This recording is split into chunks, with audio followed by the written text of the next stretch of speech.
Hey guys, Phil Mackey here, 1500ESPN.com in the Target Field press box after a 7-4 victory by the Twins over the Royals. Twins and Royals now tied for last place at 6-15 in the American League Central. And here's kind of where things are at internally right now, even after such a slow start, because the division's been so bad. The Twins are only 5.5 games back of the Cleveland Indians, who are in first place right now. They're just 2 games over 500. The Twins are 4.5 games back over, I would still assume they're the division favorites, the Detroit Tigers. But before we get to the Twins, look at the Tigers for a second. Delman Young arrested on alleged hate crime assault. You've got a pitching staff over with Detroit where 3 starters have an ERA over 6.40. And you've got Prince Fielder, who just hit his 3rd home run of the season. He hadn't homered since April 7th. So you'd have to imagine there's more in the bag power-wise there. But I should also mention, Detroit's defense is one of the most unreliable defenses. If you look at the guys, Miguel Cabrera at third base, Delman Young in left field, Brennan Bosch in right field. So, I guess for me, I've never really been on their bandwagon fully as a team that can run away with a division. So don't be surprised if they sort of stay in neutral for a while. And so the Twins are sitting here, just the pitching has been abysmal. 4 quality starts through 21 games.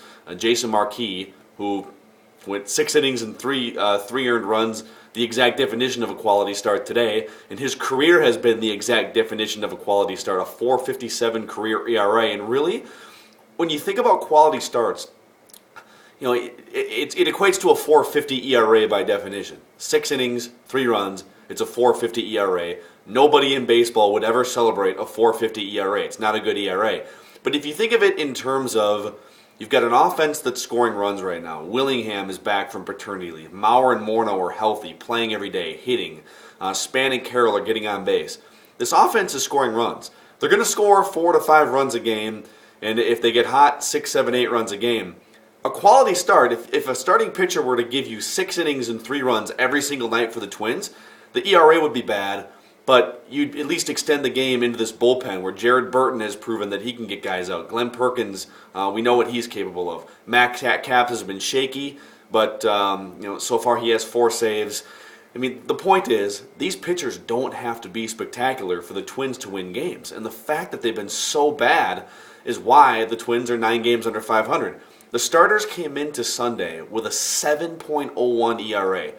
Imagine for a second if the starters were just bad instead of really, really, really bad. Put a 4.80 ERA in place of a 7.01 ERA, and this might be a 500 team right now. So nobody is saying that the Twins are going to contend for a division title. I mean, they are so far away from that right now. They'd have to go on a hot run and prove a bunch of different things with that starting rotation.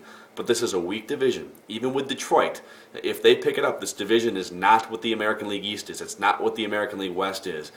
And you've got an offense that looks like it's going to be one of the top units in the American League. This is not as bad of a team as their record indicates, but they've got to kick it in gear. The starting rotation, they don't have to give you 8 innings and 2 earned runs every night. It just has to be 6 or 7 innings, 3 or 4 runs, get out of there, give the ball to Jared Burton and Glenn Perkins, and let the offense score 5, 6, or 7 runs. As easy of a formula as that might sound, the Twins have been unable to do it consistently through the first 3 weeks of the season. It all comes down to starting pitching. The offense will score. The starting pitching just needs to be average or even slightly worse than average for this team to be competitive. We'll check back in with you. Twins head out to Los Angeles for 3 with the Angels and then 3 with the Mariners, where they're going to be without Ron Gardenhire. His daughter graduated from college, and so he's going to hang back in Minnesota and go to the ceremony. Scott Olger will be the acting manager in Seattle. Keep an eye on 1500ESPN.com for continued updates and Twins analysis. Again, I'm Phil Mackey from Target Field. See you later.